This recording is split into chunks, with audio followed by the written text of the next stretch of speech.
Welcome to the Maryland Center on Economic Policy's 10th anniversary celebration and policy summit.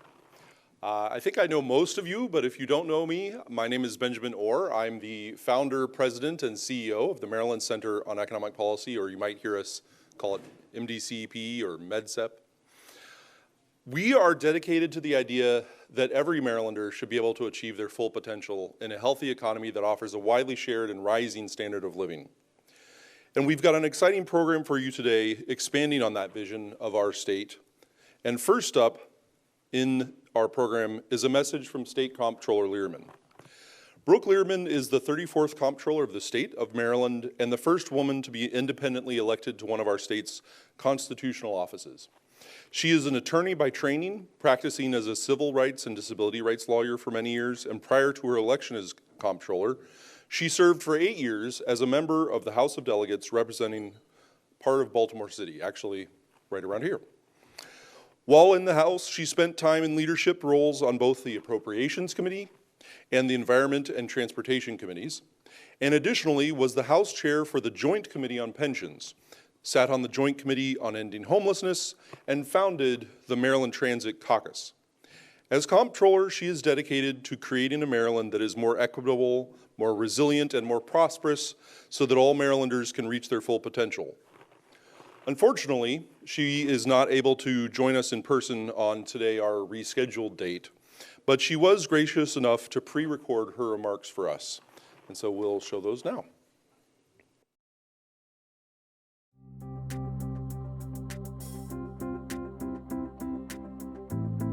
Greetings, I'm Brooke Learman. I am so honored to be Maryland's 34th comptroller and the first woman to hold this position. And while I could not join you in person on this rescheduled date, I am thrilled to provide a few words to celebrate the 10th anniversary of the Maryland Center on Economic Policy. That's right, for 10 years, the Maryland Center on Economic Policy has been a courageous thought leader on kitchen table issues affecting our state, fearlessly advocating to improve the lives of all Marylanders, no matter who they are, what they look like, or where they live. Whether it's advocating for fairer wages, increasing the earned income tax credit, advocating for the closure of the corporate tax loopholes, or more, the Maryland Center on Economic Policy has been invaluable in shaping conversations and pushing legislation to support important causes. Its impact has been felt at every level of our government, from local city council issues all the way to State Circle in Annapolis. And I know this because I had the pleasure of working with the team during my time as a state delegate, and still look forward to their input and thoughts in the role that I have now. Like the center, I believe that we all do better when we all do better. I know that we have an incredible opportunity now, a once-in-a-generation chance to ensure that the Comptroller's Office is focused on building more equitable, more resilient, and more prosperous communities so that every Marylander can reach their full potential. That means looking at how our state can do a better job of creating an economy that works for everyone. In our office, we are leading the way and excited to examine how we can use the economic engine of state procurement to ensure that Maryland's dollars are being spent equitably and effectively, and that the contracts we give out reflect the diversity of the businesses that comprise our economy, making sure we get best value. We also recently hired the office's first ever climate resilience director, and we're looking at the benefits that will come from a green economy and making sure that they're shared by all of Maryland's communities. And as vice chair of our pension system, I'm focused on ensuring we are being responsible fiduciaries, which means treating climate risk and social and governance risks like the investment risks that they are. I'm happy to know that many of these challenges are key pillars of your work, advocating on behalf of Marylanders for the past 10 years, and I can't wait to see what lies ahead for the next decade. Thank you to the team at the center. You will always have a partner in me and our office. Please don't hesitate to reach out if we can ever work together. I look forward to celebrating your next 10 years of advocacy and improved outcomes for all Marylanders. Thank you.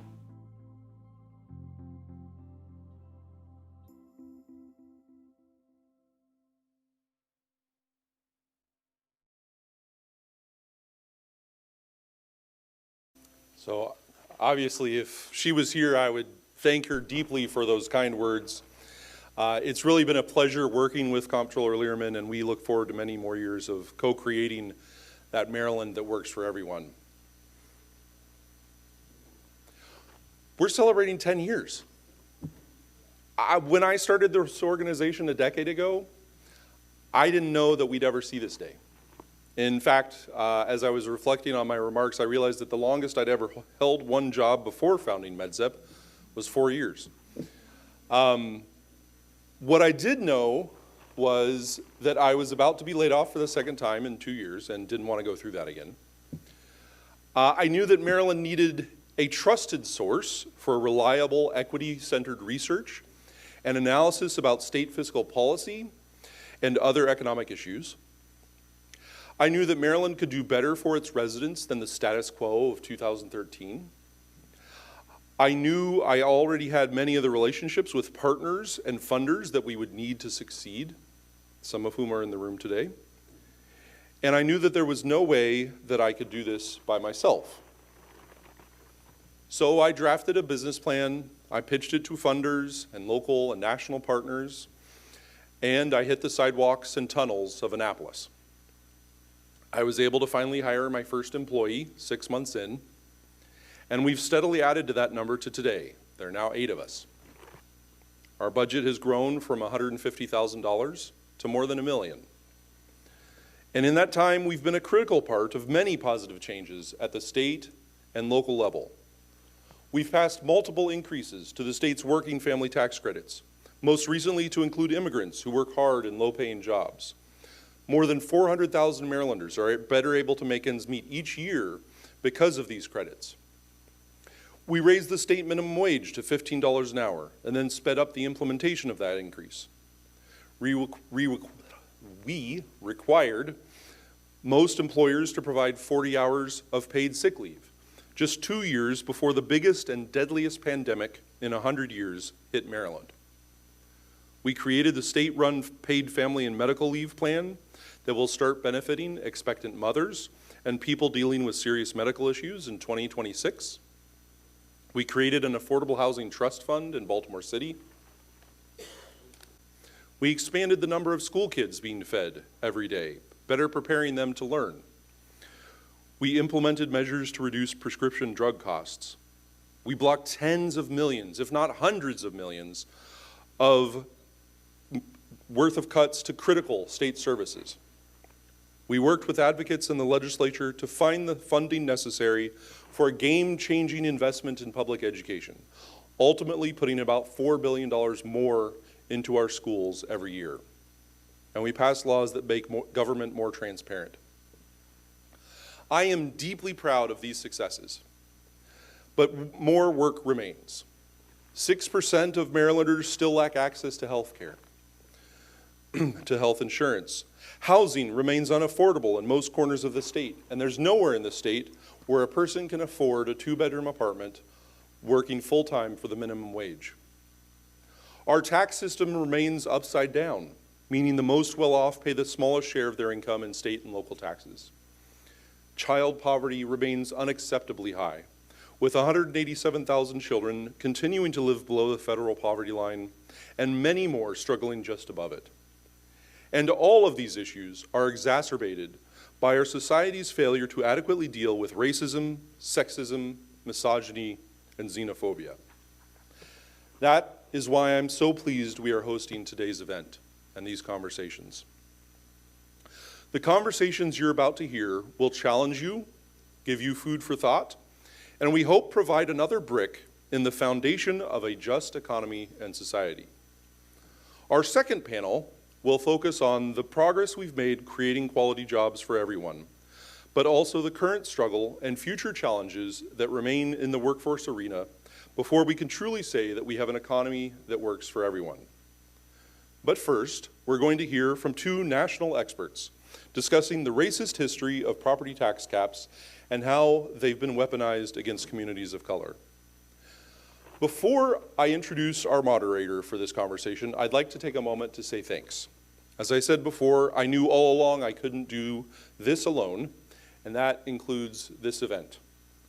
Thank you, first of all, to our sponsors, Advance Maryland, AFSCME Council 3, the Cash Campaign of Maryland, 6, and the University of Baltimore. I also want to express my deep appreciation and admiration for the MDCEP staff working tirelessly to advance our vision of broad prosperity. And I'd like to thank our board for its support. If you are a donor or one of our partners, I also want to thank you for your support. We couldn't do this without you. Before we begin the first panel, I also want to let you know that you can submit questions for our panelists via the URL and code you see on the screen. There's no need to download or install anything. Just go to the website shown, then type in the code, and you'll be taken directly to the page allowing you to submit questions. We'll then make sure that the moderator gets those questions and allows time for the panelists to answer as many of them as possible. With that, I'd like to now welcome our moderator, Kevin Slayton, and our panelists to the stage. Kevin is MDCEP's campaign manager and has a long history of working in the Maryland State House and City Hall. Most recently, as the executive director for the Baltimore City House delegation in the Maryland General Assembly, where he assisted with the promotion and execution of city legislative policy initiatives. Kevin is also a pastor and brings a strong moral sense to the economic work that we do. And with that, I will hand it off to Kevin.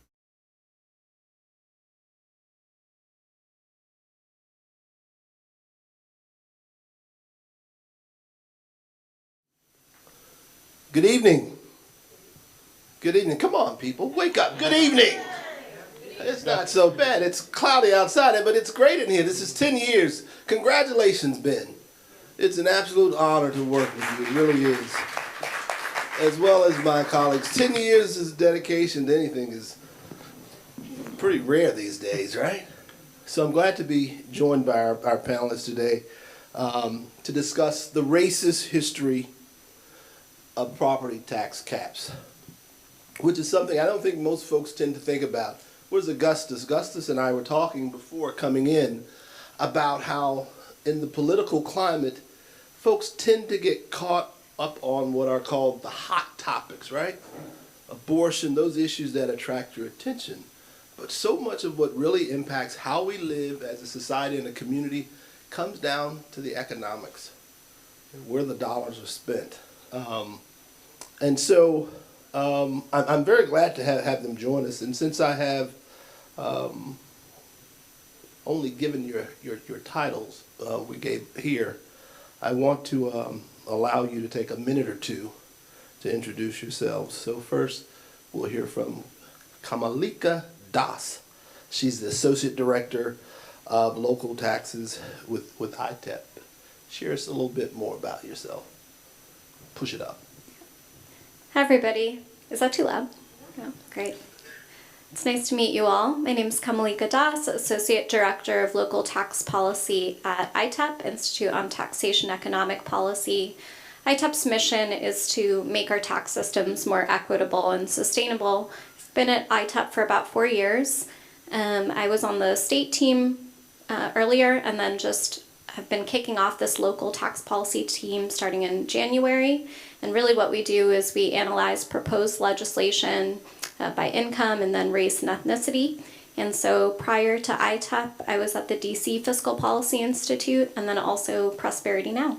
And I'm originally from New Jersey and lived in DC for about 12 years and currently in Philly. Great. Andrew. Hi, well, thank you all for coming this afternoon. And so my name is Andrew Kahrl. I'm a professor of history and African American studies at the University of Virginia. And I'm a historian of race and inequality in the U.S. And my focus has been, in my research has been on housing, real estate, and local tax policy and administration and how those intersect with each other. I have a book actually coming out this coming spring that entitled The Black Tax, 150 Years of Theft, Exploitation, and Dispossession in America. And this book tells the history of local taxation since emancipation, as seen through the lives and experiences of African Americans. It shows how local tax systems, and the property tax in particular, has functioned in practice to reinforce racial segregation and inequity in housing, schools, and public services. It reveals a long history of discrimination and inequity in property assessments, which have consistently and continue to force Black landowners, homeowners, and all residents of predominantly Black and brown neighborhoods in America to pay higher property taxes relative to their property values. And this book also follows the growth of a predatory business in tax lien investing, namely the selling of delinquent taxes and other unpaid bills to private investors in cities like Baltimore, and its disproportionate and often devastating impact on low-income and minority communities. So that's the work that I'm sort of doing right now. Look forward to talking a little bit more about how that relates to the subject we're going to be discussing this afternoon. Great. Well, again, we're glad to have both of you join us. I tried to do this without my glasses, but I was not having much success. So we wanted to have this conversation today because property taxes are clearly the most significant tool that local governments have to fund schools, you know, the bus services our kids use to get their parks, libraries, what Heather McGee in her book, that some of us calls the stuff, you know, the stuff that we have.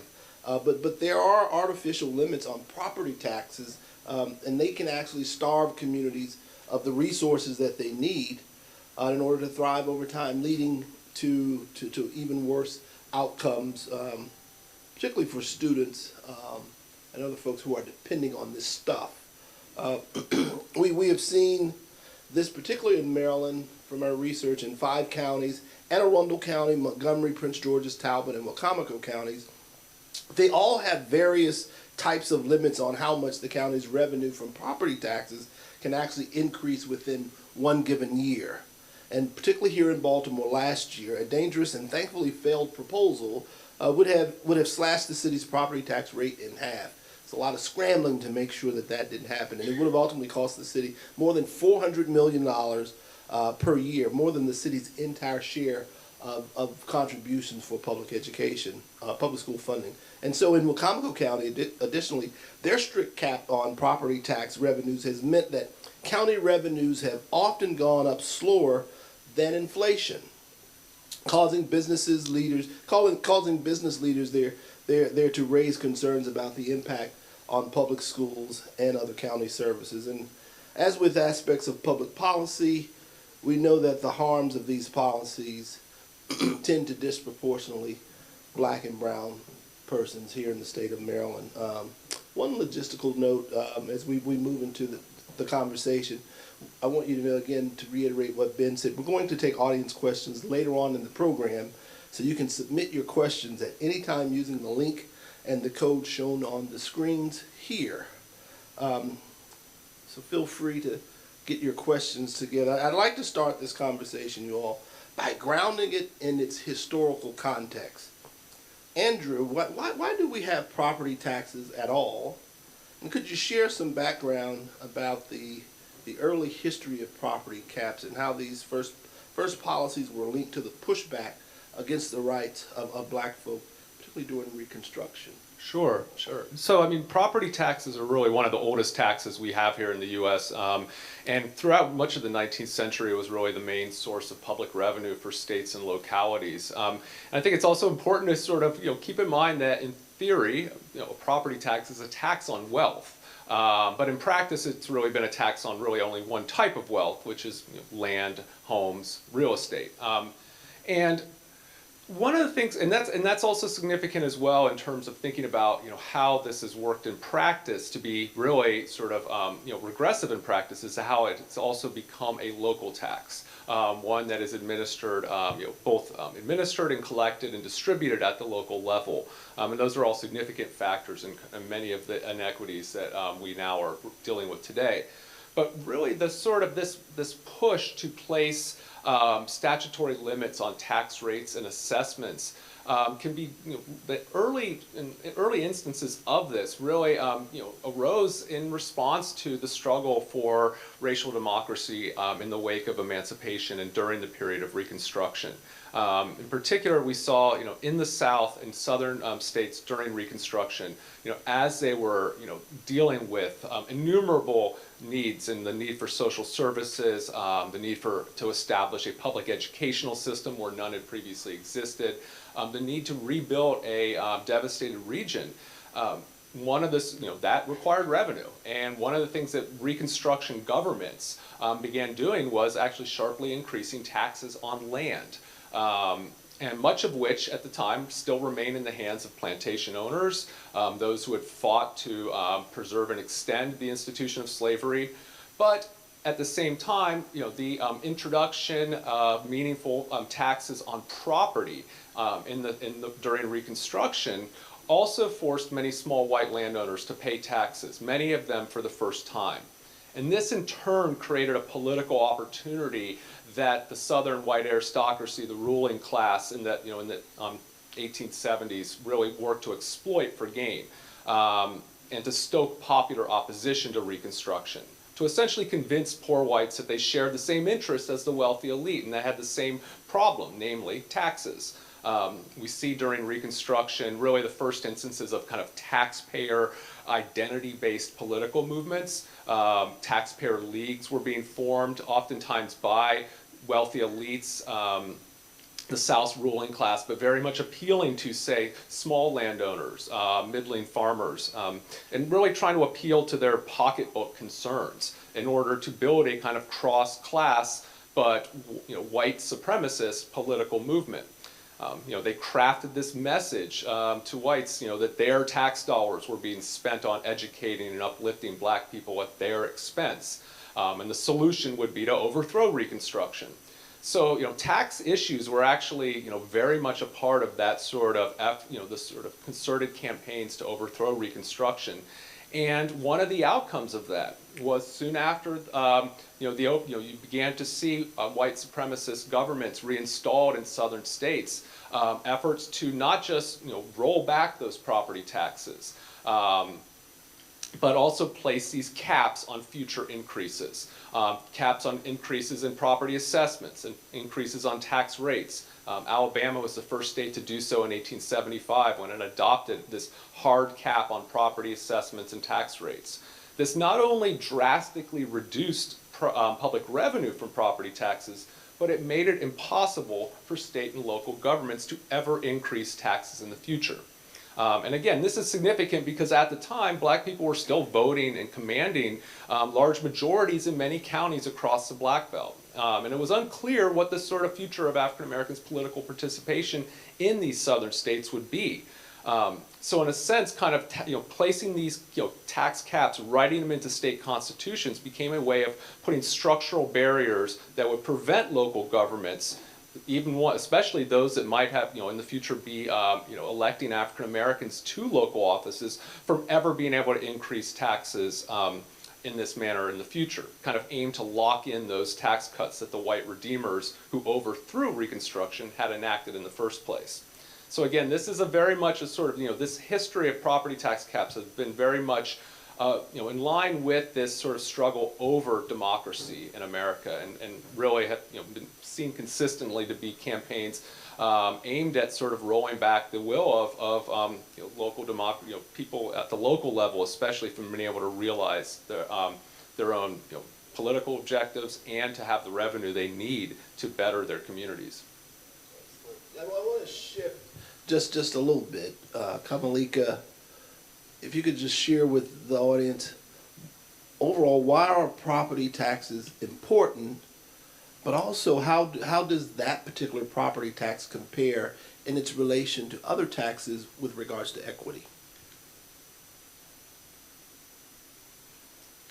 Yeah, I mean, property taxes are the most dominant form of revenue source for local governments. They account for 3 out of 4 all local tax dollars, which is, compare that to less than 20% for sales taxes, and then I think it's like around 6% for income taxes. So basically, we really rely heavily on property taxes. And, they exist in, almost every single locality, which isn't true for, definitely not for income taxes. And then from a policy perspective, they make sense. They're considered extremely stable. They're easy to enforce in a lot of ways. They provide local governments a fairly predictable revenue stream, that's used to fund, everything you can think of, right? Like, so not just your schools and your fire protection, but also your street lights and There's so many reasons we need to get this right, and so far we haven't been. Just residential property taxes are regressive in the sense that your lower income families pay more of their income in tax than wealthier families. So nationwide, your lowest income, 20% of taxpayers pay over 4% of their income on property taxes, and for your wealthiest 1%, it's less than 2% of their income. And the main reason for that is that property taxes, that home values are much higher as a share of income for lower income families than for the wealthy. If you've got millions of dollars, you can still get a pretty nice house for, a fraction of your wealth, essentially. And then to add to that, the fairness and accuracy of the tax depends heavily on the quality of property valuation by local assessors. And, if you're not valuing those properties correctly, it's really hard to get the rest of it right. And unfortunately, these home values are often very mismeasured. Homes owned by lower income people of color, especially in underinvested communities, tend to be undervalued by appraisers during the initial sale and then during any type of refinancing. And then just think about the long-term impacts of that. I know for me, the reason my parents were able to help me with college is because they got a second mortgage on their home. So, if you get less equity, you have less money that you can use for other investments. And then secondly, those same undervalued properties are then overassessed, meaning then families are paying more in taxes than white households with very similar homes. And so this has led to Black homeowners paying on average about 13% more in property taxes per year than white households. And any type of high property taxes that you have on lower valued homes, that really leaves those families very vulnerable to foreclosures, delinquencies, and then it just continues this sort of vicious cycle of wealth extraction from primarily Black communities. And then data from the Federal Reserve shows that if you're not in the 10%, if you're in the bottom 90%, then roughly maybe half of your net worth is wrapped up in your home.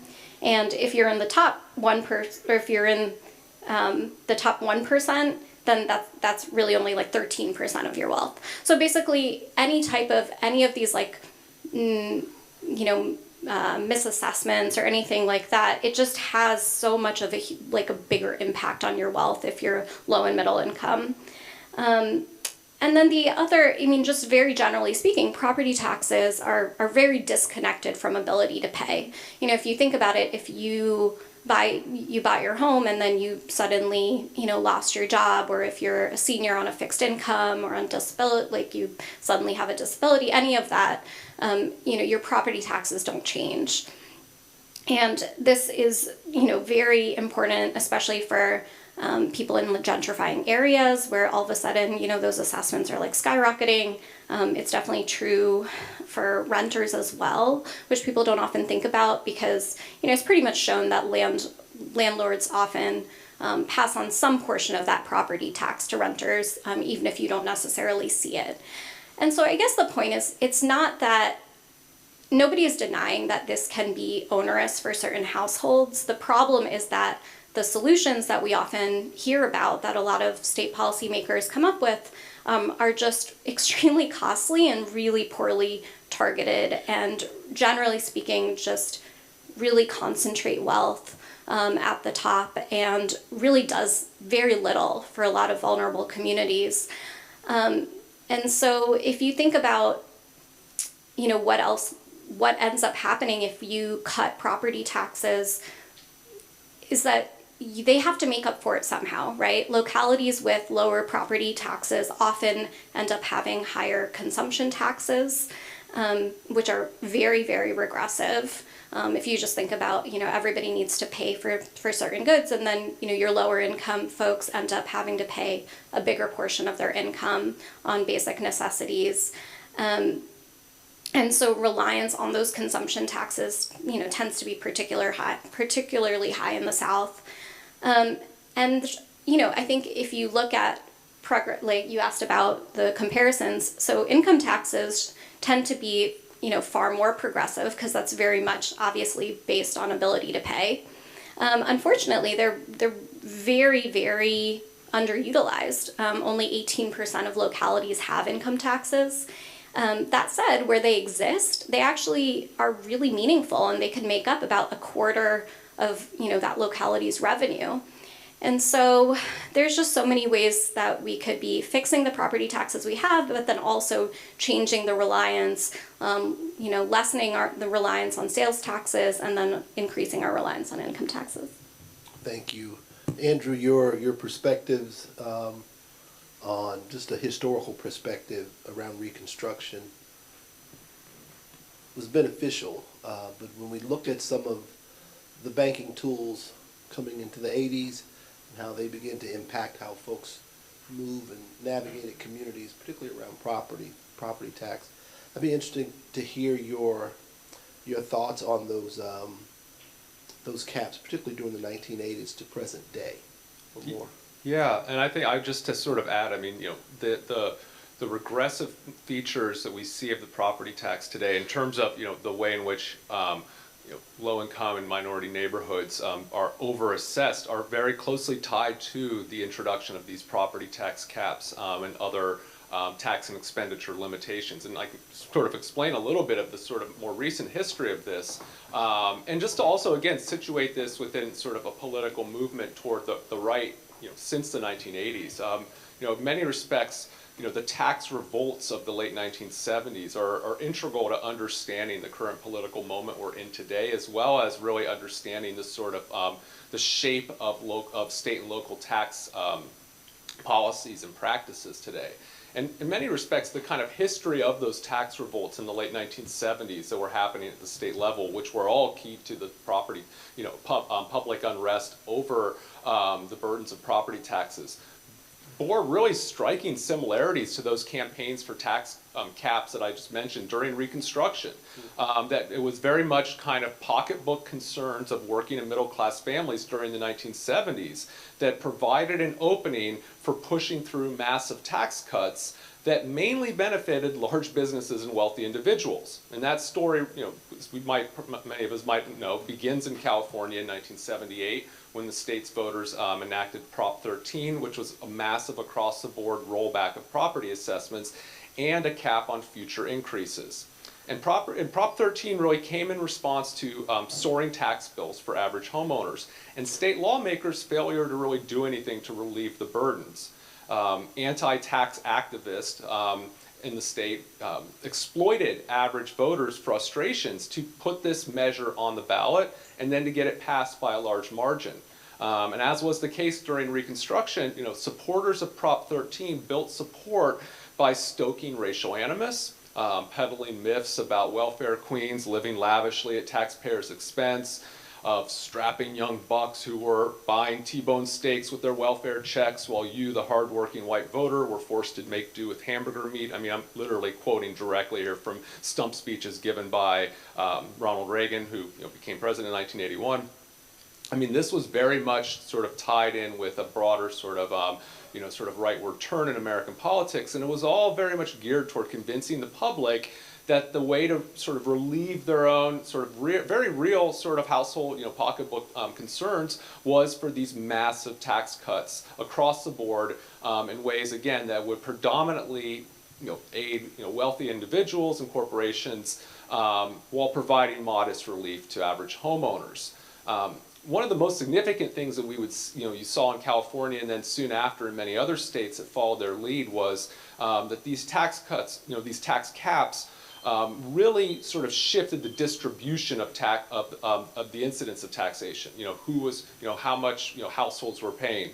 Over time, these kind of shifted, especially with property taxes, the relative burden of taxation decidedly onto lower income taxpayers and racial and ethnic minorities. And it's important to understand why. And I think this, again, is very significant for thinking about what the implications of tax caps are today. Because poor people and people of color live in places where property values tended to appreciate at a slower rate, over time than wealthier, whiter areas. And this is due to how race affects property values, how housing markets are structured. How property in the hands of a white person in a white neighborhood is worth more because it is white, and how property in a black or brown area is worth less because of who lives there. So since home values in black and brown neighborhoods tend to be lower and appreciate more slowly over time, a property tax cap for these communities has less effect on their effective tax rate. Since the annual increase in their home's value tend to not be that much more than the maximum rate of increase in their tax assessment under these laws. But for owners in higher value housing markets, or in ones where values are soaring, property tax caps result in massive reductions in their effective tax burdens. For these homeowners, property values might soar, but with the cap on assessments and annual tax increases, their tax bills won't. What that means over time is that the property tax would become increasingly regressive over time, just continually becoming more regressive, forcing residents of poor neighborhoods to pay far higher effective tax rates relative to their home value than the tax rates enjoyed by residents of wealthier neighborhoods. Now, going back to sort of California here, to look at the spending side, one of the immediate effects of Prop 13 was to decimate local budgets. And overnight, property tax revenue in the state fell by 57%. Cities and counties across California slashed services, enacted massive cuts to public education. And to make up for those losses, again, going back to sort of, just mentioned a moment ago, localities began making up for those losses through adopting consumption taxes, user fees, and other charges for what used to be tax-funded services. So in LA, for instance, user fee revenue after Prop 13 increased by 67%. Now that's fine if you're a wealthy, individual or living in a wealthy community. You can afford to pay those fees. But it was devastating in important cities and neighborhoods where you began to see, again, formerly public services now are something that you have to pay for directly out of your pocket. In many instances, again, many sort of programs that localities provided were just simply stopped functioning. As I mentioned, again, what began in California really spread across the country. By 1995, 46 states had enacted some law limiting how local governments could tax and/or spend. Again, limits on tax increases, limits on property assessment increases, limits on the increases in general revenues or expenditures of local governments. And everywhere they were adopted, we would see these same effects, that owners of the most valuable property saw massive tax reductions, poorer homeowners maybe saw modest to minuscule tax reductions, everyone saw drastic cuts to tax-funded services, and oftentimes the adoption of these kind of user fees and charges to make up for those losses, which are very regressive. So again, not only did lower income persons bear the brunt of these cuts, but the modest tax cuts they received from these tax caps were more than made up for by the new fees and charges they had to pay to access public goods and basic necessities. I would also just again say that studies have found that after states adopt these tax and expenditure limitations, you will see public school spending decreases, teacher-student ratios increase, teacher salaries flatline, and student performance in public schools declines. The one thing you do not see, though, is any sudden or sustained economic growth, which is what the proponents of these measures often predict. Kamolika, why are these caps a problem? And in particular, what's the effect of those caps on the communities that are impacted? Yeah, well, I'm definitely going to talk a little bit more on Prop 13 because it is just so important to this conversation. I think it's, I wouldn't want to talk about it without that context. And so if you think about the racial anxiety at the time, we're talking about a time where there's this huge influx of Hispanic and Asian populations, and I believe, I don't know the details about this, but I believe that there had been some type of proposal that had just been adopted that changed like the school funding formula so that a lot of the property taxes, you probably know more about this than I do, but that suddenly it was going to be much more like equitable. And so not only were a lot of these Prop 13 proponents really angry about these surging taxes, but there was also this deep anger that, oh, well, it's not even going to be within our district. It's going to be going to like these children of color. So yeah, it's really hard to talk about that without that. And I would highly recommend, I watched a documentary a while ago called The First Angry Man, which is about this. You should definitely all watch it. And yeah, I mean, in terms of impacts, yeah, I think it was, like as you said, I think local governments had to cut their budgets by 10% immediately. One of the things that I find fascinating, it was before Prop 13, the per pupil spending in California was number 5 in the country. And then by early 2000s, it literally plummeted to 47. So, I mean, it just, yeah, the ramifications of Prop 13 is just, I mean, it's wild. And then the other part about it is that your wealthier communities, I just feel like that's the problem with a lot of these property tax cuts. Like they can circumvent a lot of the issues here. So a lot of the really wealthy communities, like in Berkeley, they were able to pass these parcel taxes. It's like this flat tax, as much as like $1,000 a year. And they were able to keep up their education standards, right? But then you have places like Modesto, and they just couldn't do it. And so that's actually one of the really frustrating things about this. When you see these cuts, just the deep inequities of it, the people who are like actually facing it are, these underprivileged communities who are like already have disinvestment. So anyway, none of that was in my notes. So I think that, as Dr. Kahrl said, Prop 13 inspired, numerous other states to enact these like similar property tax caps. And then, the problem with these is these caps are usually state mandated, right? So all of your state policymakers, they just get all of these props for being able to cut taxes. And then it's the local policymakers who have to go and make these really difficult budget decisions.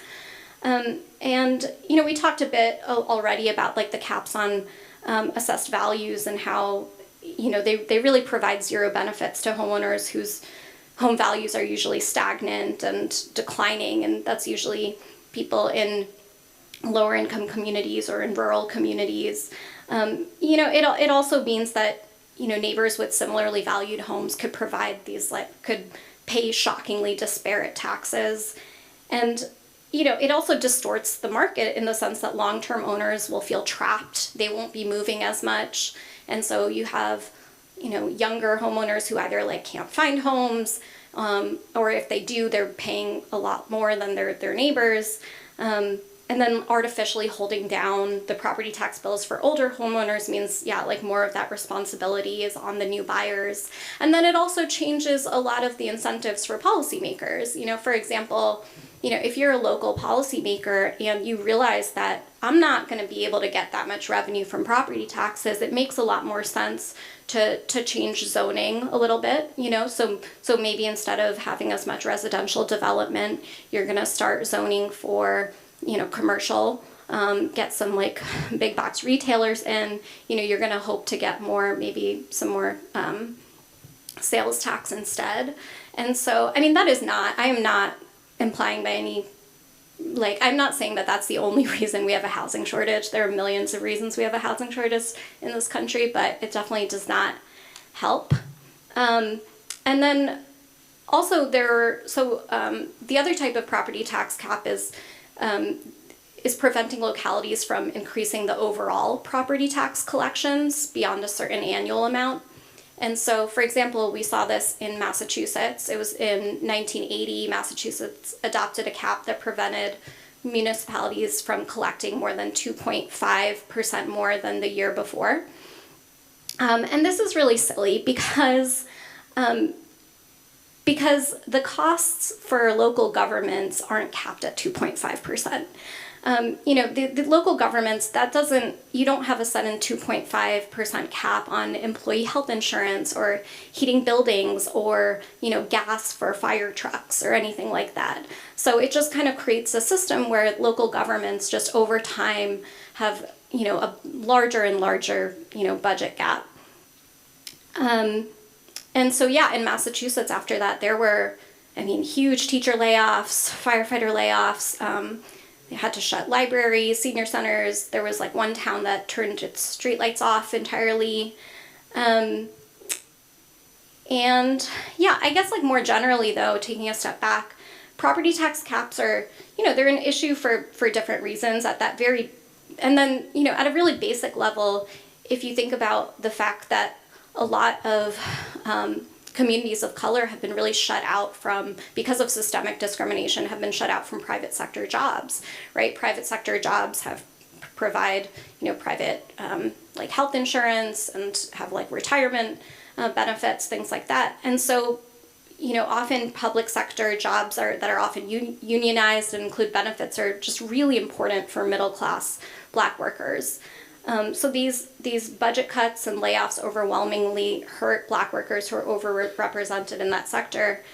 And yeah, I mean, if you look at just the stats, Black and Hispanic workers have access to, like far fewer have access to employer-based retirement plans. And then the other part of it, which I think we've already mentioned a little bit, is that yeah, states and localities have to make up for it with higher sales and excise taxes and greater reliance on fines and fees. So, for example, Alabama's per capita property tax collections are a third less than the average national rate. And on the other hand, the state also has the highest sales tax rates in the country. And some localities have rates as high as 12%. And I guess that's the idea. You can't have these rate caps without it coming from somewhere or someone really facing something. Well, that's a lot to take in because the impact is more than significant. It's rippling throughout communities that can barely sort of sustain the weight that they're already under. Property taxes interact with a lot of other policies that affect the average citizen's day-to-day lives. Are there other consequences? This is for both of you. Are there other consequences of property tax caps or related policies that we haven't talked about so far that you think are important for us to highlight? I'll go with you first, Andrew. Sure.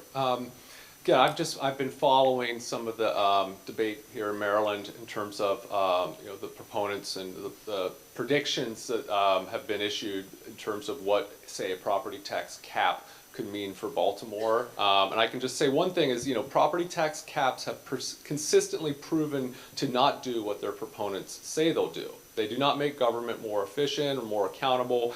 They do not spur economic growth. They do not cut down on government waste. Instead, you know, studies find that instead, you know, they make government finance more volatile and undermine government's ability to plan. And they don't contribute, again, to economic growth in the ways that, you know, they've been, you know, sort of purported to. So in a sense, kind of this myth that cutting taxes for those, by cutting taxes for those at the top, you'll spur economic growth and ultimately generate more taxes is just that. It's a myth. And it's one that, again, has been, you know, utilized to sort of, you know, for certain political interests. You know, what these tax caps do is provide a massive windfall to owners of the most valuable property and make the property tax highly regressive over time. And the benefits very much break down along racial lines. I mean, one study found that of the total savings from property tax caps, 89% went to white homeowners. So again, like 89% of the, you know, the benefits of this for residential property taxpayers go to white taxpayers. And again, I think going back to something that was just, you know, we just discussed a moment ago, I think, you know, it's, you know, many of the sort of efforts to sort of stoke public opposition to government, especially at the local level, and to public spending. It's no coincidence, again, that African Americans are both the targets of these public policies and are the victims of them, and how, in particular, the public sector was the bedrock of helping to grow a black middle class during the civil rights movement in the decades that followed. And as we saw these states and localities slashing their workforces, laying off teachers, laying off public sector workers, I mean, that disproportionately hurt African American communities, and it really eroded the foundation of a black middle class at a critical moment after the fall of Jim Crow. So I think, again, and it was no coincidence that the political campaigns for these types of massive tax reductions traded on racist myths and racially laden language. One other thing I think it's important to sort of also note here is how property tax caps, in addition to sort of making government finance more volatile, making it harder for cities to sort of plan their future, again, as the example from Massachusetts being a great one in terms of thinking about just the sort of absurdity of how these affect local budgets. One thing that we've also seen in states that have hard caps on assessment increases is that they have the effect of making local tax administrators very reluctant to adjust assessed values downward in areas where property values have decreased, or say following a broader meltdown in the housing market like what happened in 2008. The reason why is because any decrease, any adjustment to make property assessments more accurate will essentially be locked in.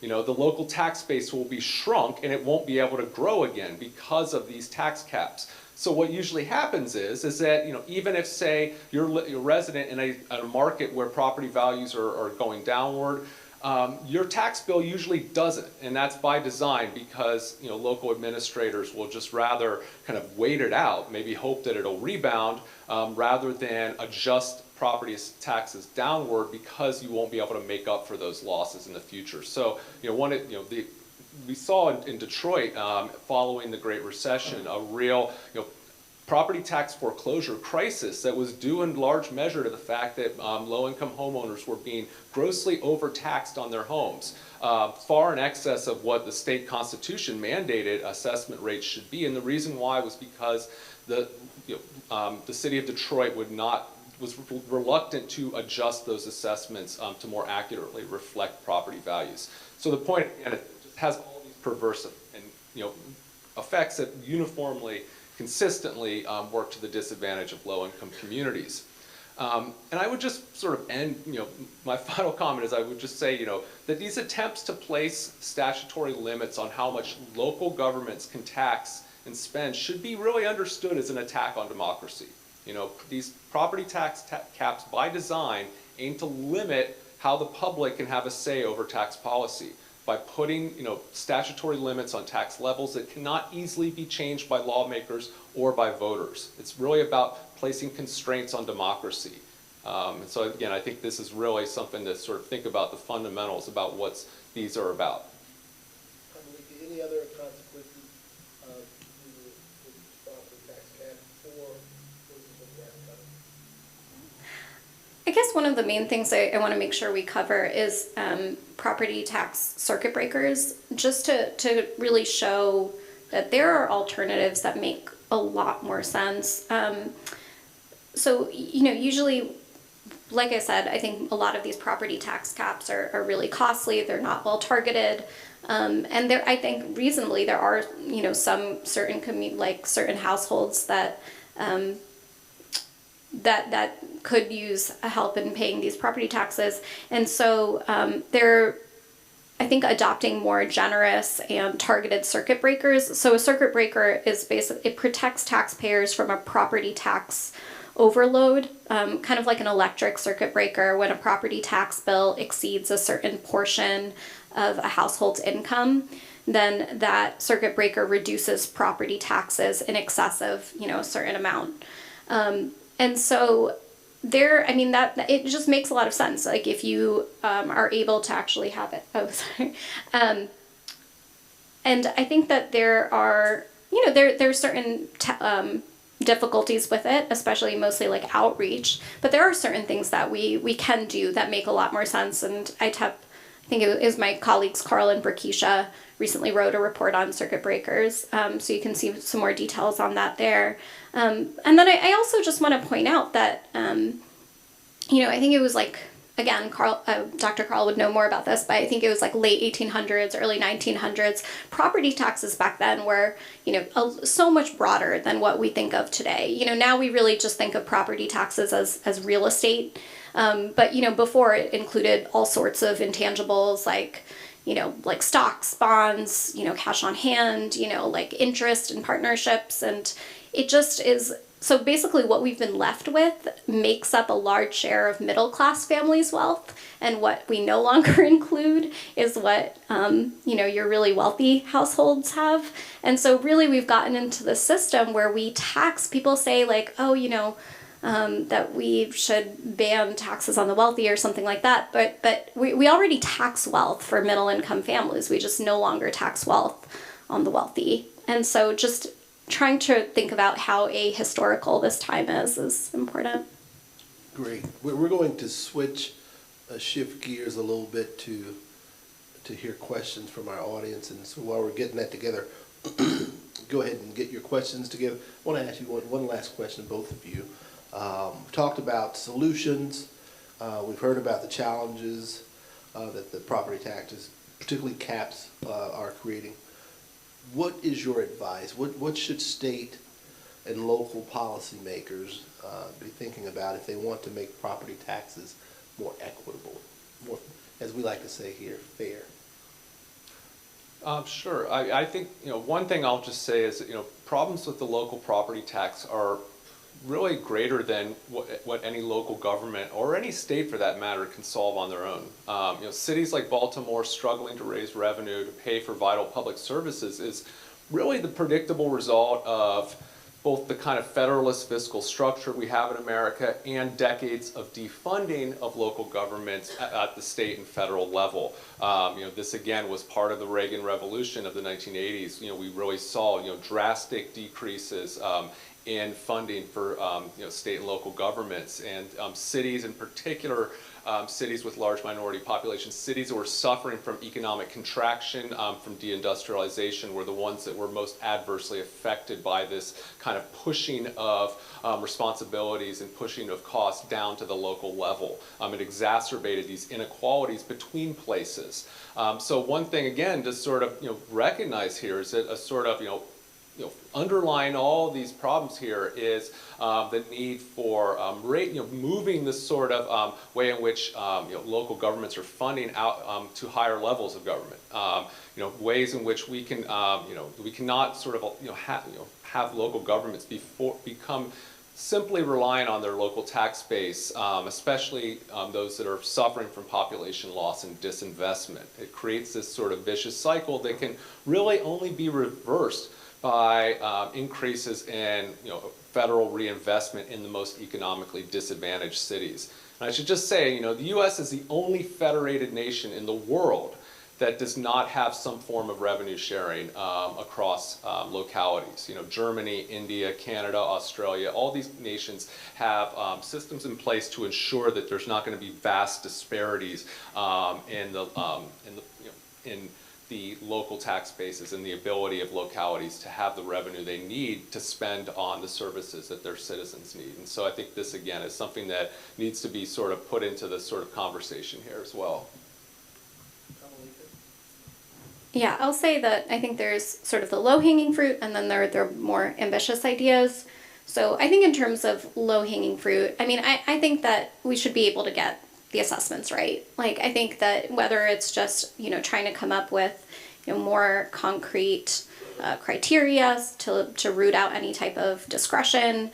I do think that, like a lot of states have these property tax circuit breakers, like I said, but in more than half the states, those are only for seniors. So I think expanding those to renters, to younger homeowners, just across the board. And then I think, sorry, I keep feeling like we're out of time, but I'm not sure if we are. Okay. And And then I think, you know, when we like more ambitiously, I think trying to tax a broader swath of property like we had in the past.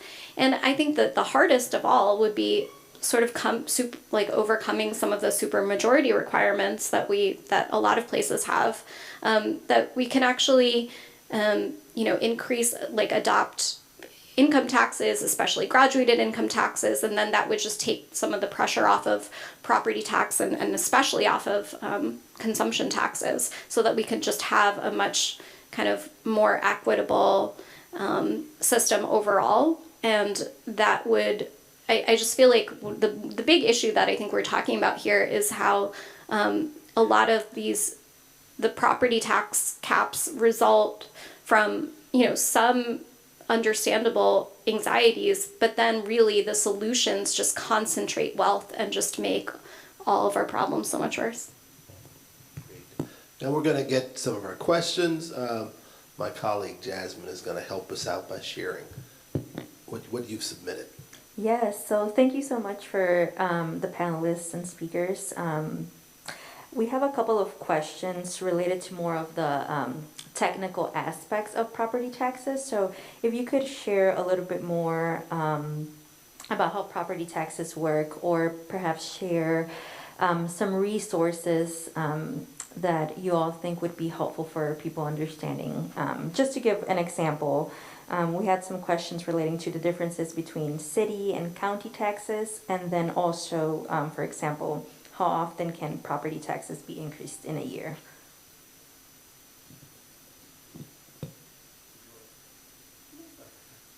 Well, I'll just say, I think one is that it varies dramatically from state to state. Again, that's something I think I sort of mentioned at the outset here. It's important to understand the local nature of property taxes, and how, in particular, again, there's a wide variation. Each one of these sort of, again, the states had adopted various tax expenditure limitations. But also, I think that last question about sort of how often reassessment cycles vary dramatically. There's some states that require them annually. There's some states that have no requirement on reassessment. In fact, so for instance, there was a scandal that broke out in New Jersey a couple years ago, in Jersey City, where it was revealed that they hadn't reassessed property values since the early 1980s. And what that meant was that owners of waterfront property in Jersey City that had gone through the roof were still paying property taxes that were, based on depressed sort of post-industrial sort of early 80s values, and at the same time neighborhoods that were had not seen any sort of commensurate rise in their property values were paying assessments. And of course, what that meant was that the effect of tax burdens that they were just very much out of whack. But I would say one resource that I could just to kind of, it's mentioned, I'm not sure if they're asking questions on a county city basis or at a state level. I know like the Lincoln Institute has a kind of website that just provides like a breakdown summary of property tax laws in every state. But I think that might be one sort of place to look at. The other thing as well to keep in mind is that your property tax bill will be going to a variety of different government entities. So for instance, you could be you're paying to your city tax. You're also paying your tax to the school district that you're a part of, and those are not always the same. Again, those lines are not coterminous always. When it comes to sort of where and also as well many other sort of could be special districts or the like. So it's very complicated and messy, and I think it really just depends on where you live to answer that kind of question. The only thing I'll add is that I think ITEP has a primer that literally says, it's called How Property Taxes Work. So if you Google it, it'll come up. Thank you. We have another question just related to, and either of you can answer both. What do you think is the ideal tax policy to increase the economic output of a particular county or locality equitably?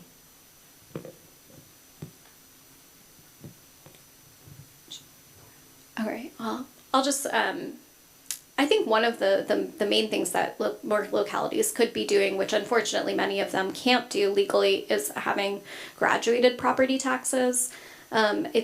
It makes a lot of sense. I think it's something that we see that works. That's how a lot of graduated income tax structures make sure that your taxes are based on ability to pay. And I think similarly, property taxes should be based on the value of your home. I think that's something that we are seeing more and more proposals for. But unfortunately, I think in a lot of places where property tax revenue is the lowest, those are also the places where they aren't legally able to pursue that. If I could just take a little moderator privilege with one final question, I'd be interested in knowing, based on your knowledge of this information, what would you recommend would be the best way to have these type of conversations so that it's impactful for communities of color that aren't necessarily tuned in to this type of interaction and language? What's the best way to get this information to communities of color? Well, one, I would say, I think that, explaining the reality and the complexity of how property taxes work and how it's determined what you pay and how you pay and where that goes to, I think is an important first step. And I just finished writing a whole history of how African Americans' experiences as taxpayers and the sort of movements for more just tax policies that happened at the local level. And I think, again, that in many instances, the kind of grassroots work of actually sort of building political movements toward more fairer, more progressive local tax policies began really at that sort of the kind of workshop neighborhood level, and demystifying many of the myths that are oftentimes quite deliberately peddled to confuse the public as to sort of who's paying and sort of what's the best way forward, or what a certain type of reform might offer you. You as an individual or as a community. But I would say this, and I think telling the truth about, say in this instance, who tax caps benefit is not enough. And what I mean by that is that lawmakers also need to come up with real solutions to address the material needs of low-income communities. Because if they don't, even if, say, you can sort of explain how, the biggest beneficiaries of these tax caps and cuts will be wealthy people, these types of measures will still have appeal to those who might also see, I might not be the greatest beneficiary of them, but at least I will get some relief. And again, that's what sort of, the insidious work and I think the effectiveness of, say, campaigns like Prop 13 was, yes, there was a lot of racial animus peddled, but there was also a lot of folks who were saying, that, this is in a time of economic stagnancy and uncertainty. Voting against taxes, voting to reduce your taxes is really one of the only ways that citizens can address their pocketbook concerns. The tax revolts of the 70s and 80s might have been orchestrated by an economic elite seeking to protect their wealth from taxation, but it gained popular support amongst working and middle-class Americans because they were facing a pocketbook squeeze. And they were frustrated that government, was seemingly unable to do anything about it. So voting to cut taxes is one of the few direct means that voters have to address that situation. And they will do so even if, again, it is something that predominantly benefits those above them and ultimately impoverishes communities over time. So I think, again, it's very key to sort of think here. It's not enough to just explain the reality and tell the truth. It's also needs to be coupled with actual solutions that address the underlying reasons why people might find these measures appealing. Thank you, Kamolika Das and Andrew Kahrl. Give them a hand. Thank you. Oh, you were supposed, I think, Ben, go right ahead. Go ahead. Oh, now I feel like it has to be important. No, I was just going to say that I do agree that we don't do enough often to explain the benefits of our tax system, and then I think it's often popular to just kind of deride and kind of have these anti-government sentiments, and I think we just, and I think a lot of it is also just believing and like listening to communities rather than trying to focus on this sort of top-down approach. So that's it. Thank you again to Kevin, Kamolika, and Andrew. For those also who want to learn more about Maryland's property tax, in Maryland it's coordinated at the state level, even though it's a county level tax or city level tax. When here in Baltimore City we operate as a county. So the State Department of Assessments and Taxation is the agency to check out. We have some information on our website, and also when we're talking about what can we do to make our tax system more equitable, we have a whole plan and coalition around that that you can find more information on our newly launched website for our coalition. I'm totally blank. Fair Share Maryland. Maryland is spelled out .org. FairShareMaryland.org. And you may see some ads about that as well, but maybe we'll see how it goes. So with that, we are going to take a 10-minute break, and thank you. Please take advantage of the refreshments that are still out and come back here let's say 3:32. Thank you.